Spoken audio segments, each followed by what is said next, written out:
ফাহামিদুলকে নিয়ে অনুশীলনে বাংলাদেশ।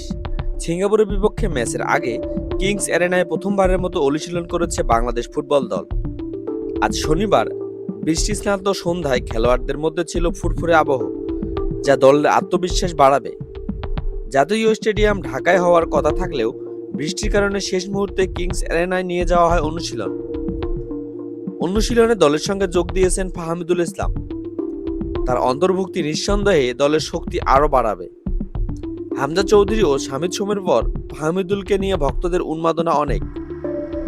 18 বছর বয়সী তারকাও মুখে আছেন নিজের সেরাটা দিতে। আগামী 10 জুন এএফসি এশিয়ান কাপের বাছাই পর্বে সিঙ্গাপুরের বিপক্ষে মার নামবে বাংলাদেশ।